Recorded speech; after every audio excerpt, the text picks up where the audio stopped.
So if you were a young teenager in the 90s, someone you knew probably had a VHS tape with this on it. Joe D'Amato's 1987 soft porn classic 11 Days, 11 Nights. Set in New Orleans, we're first introduced to Michael, who while on the ferry to work is flashed by Sarah, the only other passenger on the ferry. So they start banging on the top deck. When Michael arrives at work, he seems to be some sort of architect, he tells his boss, Dan. Dan is so keen to discuss Michael's morning conquest that they go to a bar within minutes of his arrival. Where the hell have you been all day, Michael? I've been shagging on the ferry boat. I got to hear about this. Come on, I'll buy you a beer. It's here we learn that A, Michael is getting married in 12 days' time, and B, that Sarah has taken his wallet. We cut to Sarah, and I assume who is her publisher, who kindly explains the plot of the film to the audience. Sarah is writing a book about her sexploits. She says, Sarah, I really like the idea that the 100th man is a total stranger. That's Michael. While the other 99 are public figures. Yeah, 99 public figures. Now, while the fact that she's had sex with 99 public figures sounds like something you'd think would make a good watch, that's sadly the last we hear about any of those people. No, the focus is on the total stranger, Michael. So Sarah uses his wallet to track him down. Now we meet Helen, Michael's boring fiancée, who may as well have a tattoo on her forehead saying cheat on me. All Helen wants to talk about is wedding details, which probably goes some way to explaining why earlier that day, Michael, with no hesitation whatsoever, banged a stranger on the ferry to work. Later that afternoon, or the following day, it's impossible to tell, Michael gets a call at work from Sarah. Michael is round there like a rat up a drain pipe, but for some reason, probably to remind the audience, tells Sarah that he's getting married in 11 days and he will not change his mind or postpone the wedding. There's something you ought to know. I'm getting married in 11 days. I'm not going to change my mind and I'm not going to postpone the wedding. Then give me all the nights you have left.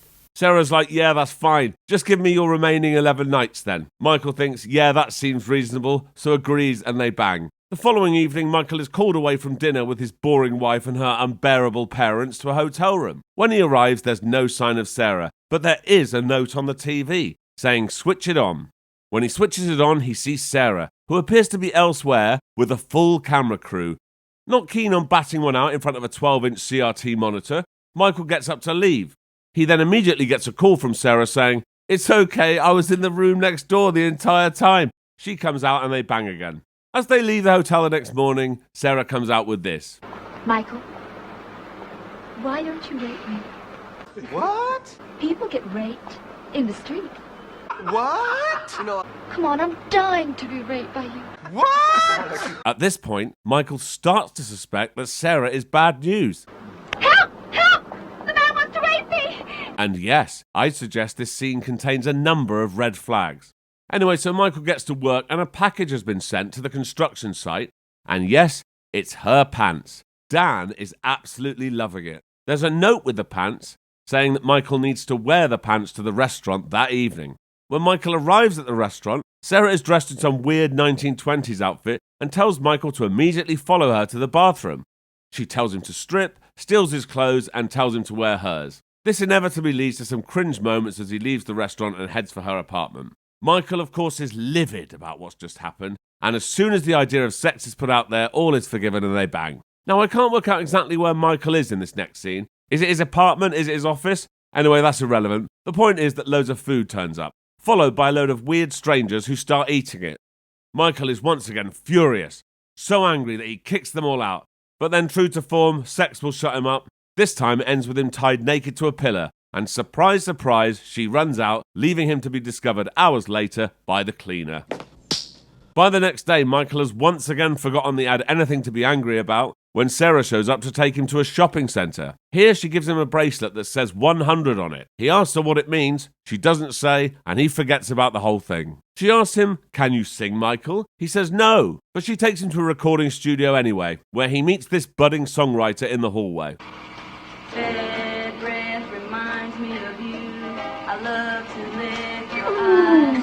As he enters the booth, it turns out he's not there to sing at all. In fact, all they need is a heavy breathing track. Who needs this? I have no idea. but they need it to sound real. No prizes for guessing how this ends up. So later that evening, exhausted from all the shagging, Michael falls asleep at the movie he's gone to with his boring fiancée. This infuriates Helen to the point whereby she demands to be taken home. Once their date is out the way, Michael goes straight round to Sarah's. Sarah leaves Michael in the room with the other woman, but it turns out Michael is a one-woman man.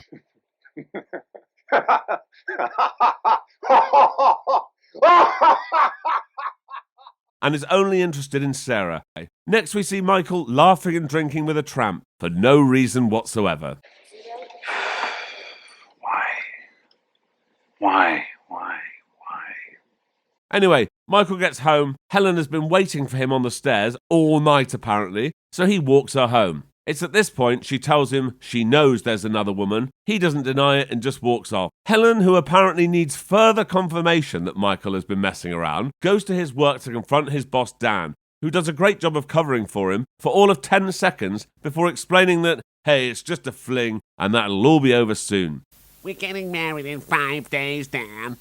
Oh, sort yourself out, Ellen. When Michael gets to work, Dan tells him, hey, this is not good. You need to make up your mind. Helen is my friend. Helen is my friend? You didn't seem to have any objection to this earlier when you were so keen to find out about the ferry, or when her pants arrived and you were messing about with them in the restaurant. What a pile of shit. Anyway, Michael says, I don't have time for this. I have a date. And this date seems to be Michael and Sarah running down the street with Helen following them. And this is just ridiculous. She's making absolutely zero attempt not to be seen. Then some random guy grabs her off the street and takes her for drinks. When Michael gets home, he finds Helen is hammered. She admits she followed him and asked him if he's in love with Sarah. He says, I don't know. And that's the end of that conversation. Cut to Sarah, who's now telling her publisher that she no longer wants to involve Michael in the book because she's fallen for him. But that seems to fall on deaf ears. Then Michael is for some reason on a bed reminiscing about all the good times he's had with Sarah, most of which I seem to remember ended with him being furious, but never mind that. So in walks Sarah. The weird song starts playing that signals that it's time for sex. Then Sarah has another surprise for Michael. Midway through, this happens. It takes Michael ages to realise that there's a stranger in the room going at it with Sarah. When he finally does end up noticing, he gets punched and now he's upset, so they bang again. In the morning, Sarah takes a very businesslike tone and tells Michael in no uncertain terms that that's now it. That was their last night together, and she reminds him of what they'd agreed in the first place. She tells him about the book, he gets in a mood, knocks her about, sexually assaults her, tells her to fuck off and leaves. Right, I've had just about enough of this. Why me? Because you're so defenseless, Michael. The perfect victim. At this point, we find out that Sarah loved him all along, but it's too late, he's already left.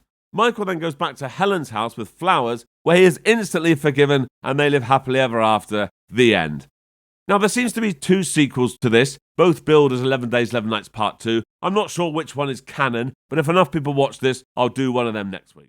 Thank you for watching. If you enjoyed this, please like and subscribe, and check out this other video. Thank you.